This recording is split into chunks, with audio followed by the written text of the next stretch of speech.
Assalamualaikum warahmatullahi wabarakatuh, ananda solih-solihah. Bagaimana kabar hari ini? Semoga tetap dalam keadaan sehat dan tetap semangat. Tetap semangat murojaah, sholat, berbuat kebaikan, membantu orang tua, membantu kakak, membantu adik. Baiklah, sebelum kita memulai pelajaran hari ini, alangkah baiknya jika kita berdoa terlebih dahulu. Kita memohon kepada Allah, kita meminta kepada Allah agar ilmu yang kita dapatkan hari ini bermanfaat untuk banyak orang. Baik, mari kita mulai berdoa. A'udzu billahi minasyaitonir rajim. Bismillahirrahmanirrahim. Raditu billahi rabba wa bil islami dina wa bi Muhammadin nabiyyan wa rasula.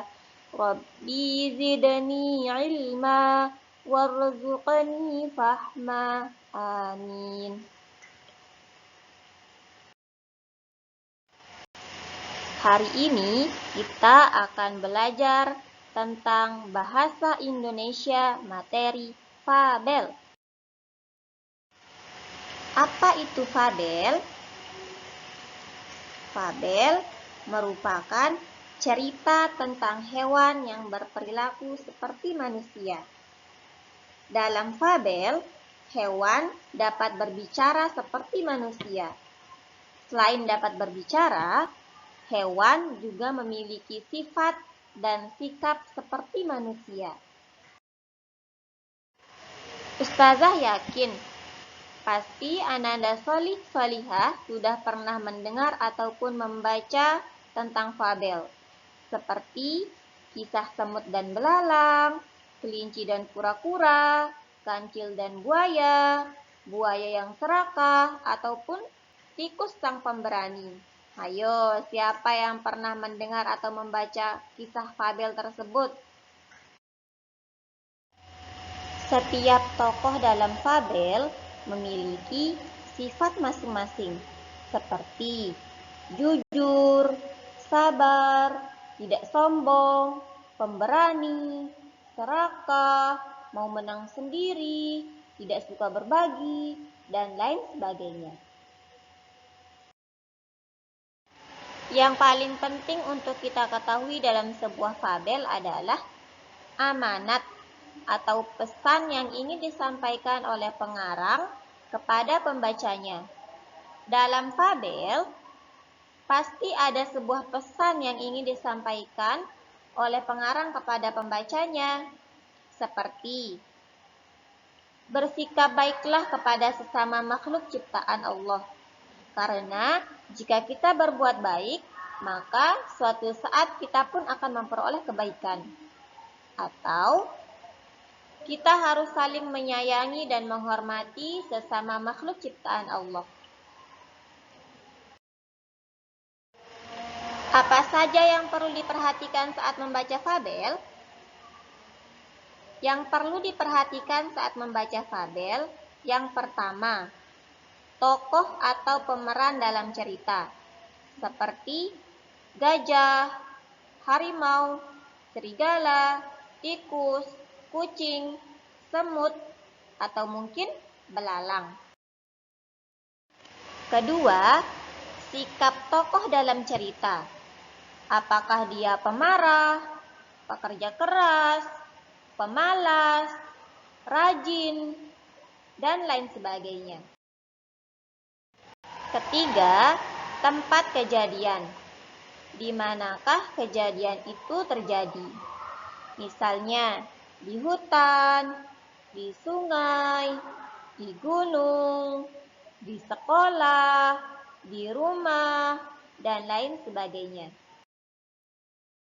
Keempat, waktu kejadian. Apakah waktu kejadiannya itu di pagi hari, di siang hari, di sore hari, ataupun di malam hari? Terakhir, yang perlu diperhatikan saat membaca fabel adalah pesan pengarang cerita. Apakah pesan yang ingin disampaikan oleh pengarang kepada pembacanya? Misalnya, tolong-menolong dapat membuat tugas menjadi ringan, dan lain sebagainya. Berikut contoh fabel ya. Ananda diminta untuk mendengarkan kisah semut dan kepompong dengan seksama. Apakah sudah siap? Baik, kita mulai ya. Kisah semut dan kepompong. Dikisahkan, ada sebuah hutan yang sangat lebat. Di sana tinggallah bermacam-macam hewan, mulai dari semut, gajah, harimau, badak, burung, dan sebagainya. Pada suatu hari, tiba-tiba datanglah badai yang sangat dahsyat. Badai itu membuat panik seluruh hewan. Seketika, semua hewan langsung panik dan berlari ketakutan. Keesokan harinya, matahari muncul dengan sangat hangatnya dan kicauan burung terdengar dengan merdunya. Namun apa yang terjadi? Ternyata banyak pohon di hutan tersebut tumbang berserakan, sehingga membuat hutan tersebut menjadi hutan yang berantakan. Seekor kepompong sedang menangis dan bersedih akan apa yang telah terjadi. Kepompong berkata, "Betapa sedihnya aku, diterjang badai, tapi tak ada tempat satupun yang aman untuk berlindung." Tiba-tiba dari balik tanah, muncullah seekor semut yang dengan sombongnya berkata, "Hai kepompong, lihatlah aku. Aku berlindung dari badai kemarin. Tidak seperti kau yang ada di atas tanah. Lihat tubuhmu, kau hanya menempel di pohon yang tumbang dan tidak bisa berlindung dari badai," kata sang semut dengan kesombongannya. Si semut semakin sombong dan terus berkata demikian kepada semua hewan yang ada di hutan itu. Sampai pada suatu hari, si semut berjalan di atas lumpur hidup. Ternyata si semut itu tidak mengetahui kalau ia berjalan di atas lumpur hidup yang bisa menelan dan menariknya ke dalam lumpur tersebut. "Tolong, tolong, aku terjebak di lumpur hidup. Tolong!" teriak si semut meminta bantuan kepada hewan lain. Lalu suara semut terdengar dari atas. "Kayaknya kamu lagi sedang kesulitan ya, semut?" Semut menengok ke atas mencari sumber suara tadi. Ternyata suara tadi berasal dari seekor kupu-kupu yang sedang terbang di atas lumpur hidup tadi. "Siapa kau?" tanya si semut. "Aku adalah kepompong yang waktu itu kau hina," jawab si kupu-kupu. Semut merasa malu sekali dan meminta bantuan si kupu-kupu untuk menolong dia dari lumpur yang menghisapnya. "Tolong aku, kupu-kupu. Aku minta maaf. Waktu itu aku sangat sombong sekali bisa bertahan dari badai, cuma hanya karena aku berlindung di bawah tanah."